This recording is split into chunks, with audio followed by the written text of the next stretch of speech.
संतश्रेष्ठ श्री ज्ञानेश्वर महाराज यांच्या सुवर्ण महोत्सवी म्हणजेच 750व्या जयंती वर्षानिमित्त राज्य शासनाच्या वतीनं राज्यभर भव्य उत्सव साजरा करण्यात आलाय।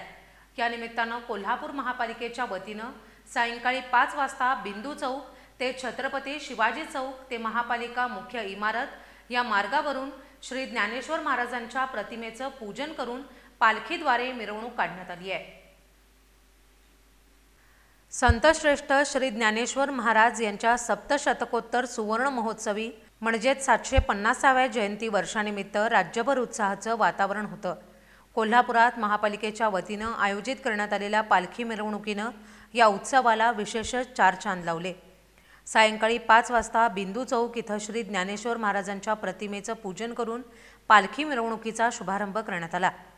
छत्रपती शिवाजी चौक मार्गे ही मिरवणूक महापालिका मुख्य इमारतीपर्यंत नेण्यात आली। या मिरवणुकीचे उद्घाटन उपायुक्त परितोष कंकाळ यांच्या हस्ते झालं। मिरवणुकीत वारकरी महादेव यादव महाराज, राजाराम मुलपे यांच्यासह अनेक मान्यवर सहभागी झाले होते। Vidyapeeth high school, Shri Sai high school, Deshbhushan Vidyamandir, princess Indumati girls high school, new high school, Maharani Laxmibai girls high school आणि प्रिन्सेस पद्माराजे हायस्कूल या शाळांमधील तब्बल 200 विद्यार्थी आणि 36 शिक्षकांनीही सहभाग नोंदवला। यावेळी प्रशासन अधिकारी DC कुंभार, नगर सचिव सुनील बिद्रे, जनसंपर्क अधिकारी मोहन सूर्यवंशी, कनिष्ठ अभियंता प्रमोद बराले, शैक्षणिक पर्यवेक्षक विजय माळी, बाळासाहेब कांबळे, चंद्रकांत कुंभार, क्रीडा निरीक्षक सचिन पांडव, संजय शिंदे यांच्यासह महापालिकेचे कर्मचारी मोठ्या संख्येने उपस्थित होते।